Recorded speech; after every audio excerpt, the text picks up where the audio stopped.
Reflexiones amazónicas con David Landa.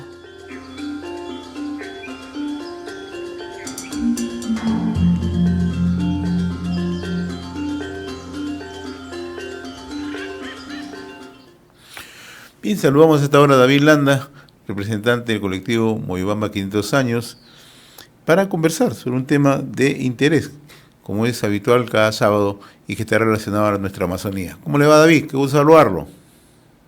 Un gran abrazo, mi querido José, que tengan un buen día allá en la calurosa Lima ahora, ¿verdad?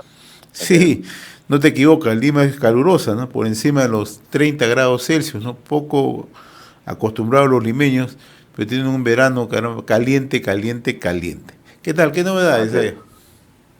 Bueno, acá ya con una tregua en las lluvias que hemos tenido en la Amazonía, en realidad, pero ya con un día, como están viendo, que está saliendo el sol, y esperemos que se mantenga así, aunque tanto el sol como la lluvia no sé, son muy importantes en esta región tan maravillosa, tropical, amazónica. Bien, entonces vamos a conversar justamente hoy día de un tema que está relacionado al tema climático, ¿no?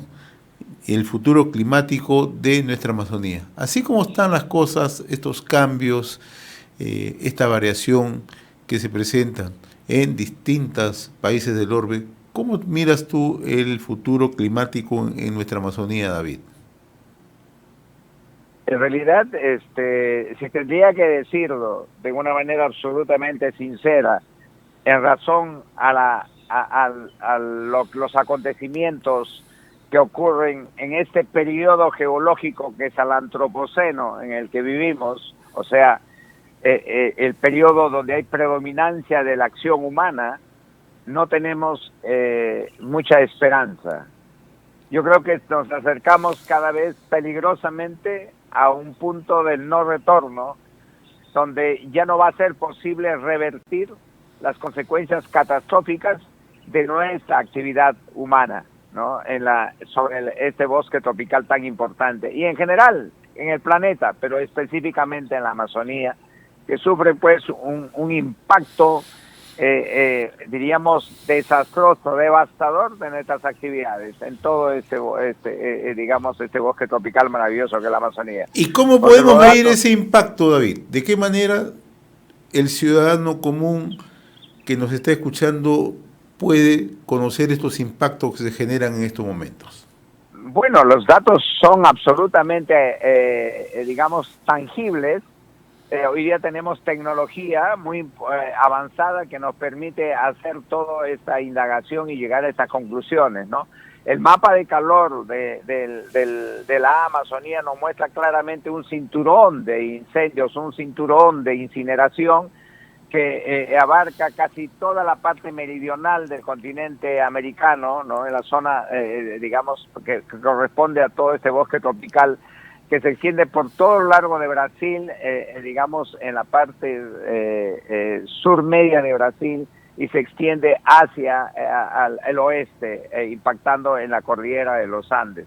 Ese mapa de calor nos está mostrando que hay una terrible incidencia de incendios forestales que pueden ser provocados la mayoría y otros de modo casual, porque también están sucediendo algunas cosas. Cuando uno tala los bosques, no es una afección solamente al área talada, al área afectada, ¿no? por la devoscación, la deforestación, sino tiene un impacto en todos los ecosistemas circundantes y que va cada vez produciendo más sequía en el suelo y haciéndole más vulnerable a los incendios. Los datos son aterradores, ¿no? Para Brasil, por ejemplo, se estima, se calcula los datos de deforestación con unas cifras que son pavorosas. Más o menos son 250.000 estadios de fútbol que se han deforestado más o menos, y porque tiene una incidencia del equivalente, para hablar en términos futbolísticos de Brasil, de 13 estadios y pico por minuto que se va deforestando el bosque tropical amazónico. Entonces ya podemos nosotros de ahí proyectar las cifras, cuántos tenemos por hora, cuánto vamos a tener por día y cuánto tenemos al final de un año. Estas cifras son realmente pavorosas, ¿no? y nos va mostrando que, como decía, nos vamos acercando a un punto donde va a ser, ya no va a ser remediable el daño. Ahora, ¿de qué manera se puede actuar justamente para, no sabemos si hacer un trabajo de mitigación o un trabajo preventivo, ¿no? ¿Por qué es que estamos ahora solamente como meros observadores y no tenemos una acción de respuesta rápida, David? El gran problema es un problema de gestión del Estado. El Estado no está trabajando como corresponde. Y voy a hablar de la perspectiva peruana ahora ya. Por ejemplo, estamos enfrascados en una discusión sobre la modificación de la ley forestal y fauna silvestre. Los argumentos van de un lado y otro. Notamos que hay una carga mitológica y un tanto desinformada del lado de los que, no digo que estoy a favor de la modificatoria, pero observamos que hay una carga de desinformación en los que están en contra de la modificatoria. Por ejemplo, ellos dicen que esa modificatoria va a abrir las puertas a la deforestación de la Amazonía. La pregunta que yo hago ahí es, ¿y cuándo estuvieron cerradas esas puertas? Porque si dice va a abrir, se infiere de que estuvieron cerradas. Nunca las puertas estuvieron cerradas. Cuando se empezó a intervenir la Amazonía con el prurito mitológico de que aquí estaba la despensa alimentaria del Perú y se empezaron a meter carreteras por todos lados sin ton ni son, sin haber trabajado antes mecanismos de gestión territorial como ordenamiento territorial, utilizando la zonificación ecológica y económica, la zonificación forestal, etcétera.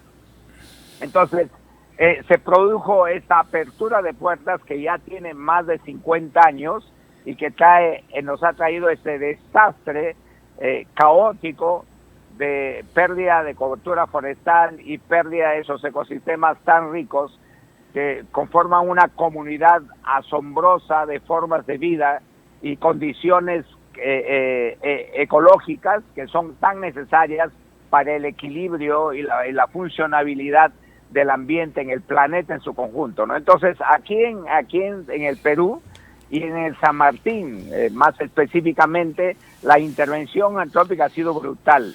San Martín ha perdido más o menos 2 millones de hectáreas de las 5 y picos de cobertura forestal que tenía por esa intervención desordenada. Y ahorita, en este instante, se siguen metiendo la gente con ley o sin ley, con modificatoria o sin modificatoria. La gente, hay mucha gente que cree que por hacer esta discusión y concluir algo en un papel, la cosa se paró, y no es así. No hay mecanismos de mitigación reales de este fenómeno, mi querido José.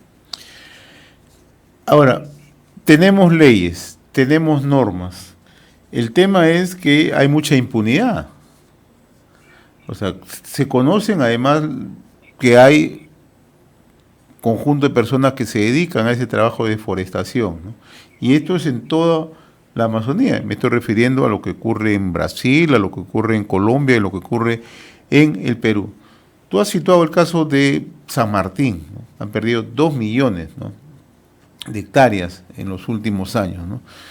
¿Qué otras regiones están siendo tan afectadas como San Martín en estos momentos que forman parte de nuestra Amazonía, David?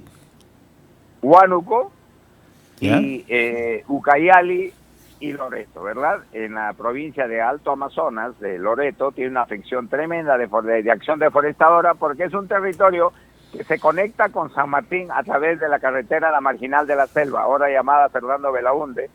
Entonces, es una vía rápida de penetración.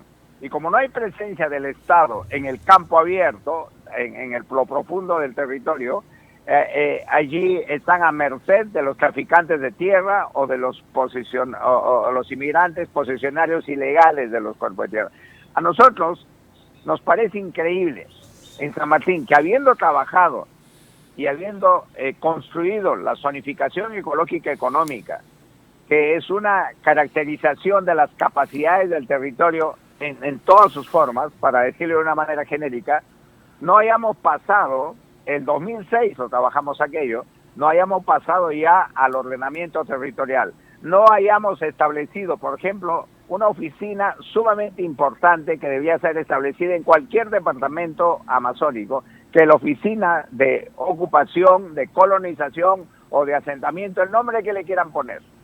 Porque ya tenemos el estudio del territorio y el Estado ya tiene, teóricamente, con esa herramienta muy técnica, científica, que es la zonificación ecológica económica, la capacidad de determinar en qué espacios pueden realizarse actividades productivas. Lo que siempre decimos acá en este espacio, motivado por tu conducción, podemos decir con claridad qué hacer, cómo hacer y dónde hacer aquello que yo quiero hacer. Si yo quiero hacer pasturas, ganadería, ya la zonificación ecológica te dice que en San Martín hay el 2% del territorio apto para hacer pasturas. Si quieres hacer cacao, café o palma aceitera, la zonificación ecológica de San Martín te dice que hay un 8% del territorio para cultivos permanentes o para cultivos en limpio, un 4%. Entonces ya está definido, pero el Estado no utiliza esta herramienta para, a través de la oficina de posicionamiento, colonización o lo que fuese, dirigir el asentamiento humano. Entonces, ¿cómo puedo pretender, o cómo puede pretender el Estado regional o nacional o lo que fuese, o a las ONGs que tocan temas ambientales solamente en el gabinetito, cómo pueden pretender que alguien que viene de Huarmaca, la punta del cerro, o de Cajamarca, de no sé, pues de Llama, y pueden meterse y pueden clasificar el suelo por su capacidad de uso mayor? Eso es un trabajo muy técnico, muy especializado, y yo no estoy en capacidad de hacerlo. No tenemos mucha gente que escucha el programa, no tiene idea de lo que es eso. ¿Cómo puedo pretender que un casi letrado inmigrante que viene sin ningún control pueda clasificar el tipo de tierra en el que está asentándose? Así que él se asienta en cualquier lado, tumbe el bosque y se acabó, sin ningún control, porque el Estado no está dirigiendo el posicionamiento del territorio, y eso pasa en casi todos los países de la cuenca amazónica. En Brasil un poco menos, aunque pueden parecer los volúmenes de deforestación mayores en Brasil, proporcionalmente la deforestación de Perú es la más monstruosa del bosque tropical amazónico. Y lo que tú estás mencionando, y esto creo que habría que puntualizarlo, ¿no? O sea, hay mafias organizadas que trabajan en esto. Por eso yo decía, ¿hasta dónde puede primar la impunidad? ¿Hasta dónde? Si el Estado no está presente para dirigir el posicionamiento, el Estado no existe en el bosque, no existe en el resto del territorio. El Estado solamente existe en las oficinas y con cierta proyección alveólica, diríamos, a ciertos otros espacios rurales. Pero el Estado no tiene imperio sobre el territorio. Entonces, así se proyectan también carreteras, y cuando proyectan carreteras y empiezan a discutir por dónde va a pasar una carretera, los traficantes de tierra, como ven por dónde va a ir la tendencia, inmediatamente, no esperan que haya una trocha, toman posesión de grandes superficies y empieza la venta de tierras y empieza esta actividad delictiva ahí, y empiezan las muertes, los ajusticiamientos, la guerra por las tierras. No es lo que pasa en San Martín, lo que está pasando en este momento entre Moyobamba y el llano amazónico, porque están discutiendo la construcción de una carretera por ahí, diciendo que va a ser con todas las consideraciones ambientales. Son tan ingenuos o tan digamos, ¿cómo diría?, ineficientes, necios, de pensar que los traficantes de tierra se van a asentar cuando hagan la trocha carrozable. Ellos ya en este momento, por donde han proyectado gráficamente las posibles rutas, ya en este instante están asentados, ya están apareciendo las muertes ahí. Ese es el gran problema de la impunidad que tú mencionas por la ausencia del Estado. Si habrían que procesar a alguien, cuestionar a alguien, y los procuradores de la República por su negligencia en materia ambiental, que es criminal, tendría que ser a los estados subnacionales que no están cumpliendo sus roles en esta materia, teniendo las herramientas, claro, y habiendo invertido mucho dinero en la construcción de estas herramientas de gestión. Muy bien, mi estimado David. Como siempre, yo te agradezco la amabilidad de participar en estas reflexiones amazónicas. Muy amable, que tengas buen día. Un dato final que es escalofriante, sí, mi querido sí, José. De aquí a la Luna tenemos 380.000 kilómetros. La deforestación en la Amazonía en su conjunto es el equivalente a una pista de 2 kilómetros de ancho, si teníamos que hacer una autopista, 2 kilómetros de ancho de aquí a la Luna. ¿Te puedes imaginar? Una Es catástrofe, brutal. una catástrofe, Una señor. Así es. Yo te agradezco, como siempre, mi estimado David, esta colaboración a través de Reflexiones Amazónicas. Saludos, hasta la próxima semana. Muy amable, gracias. Un gran abrazo. Muchas gracias. Era nuestra secuencia de Reflexiones Amazónicas desde Moyobamba con el ecologista e integrante del colectivo Moyobamba 500 años, David Landa. Reflexiones amazónicas con David Landa.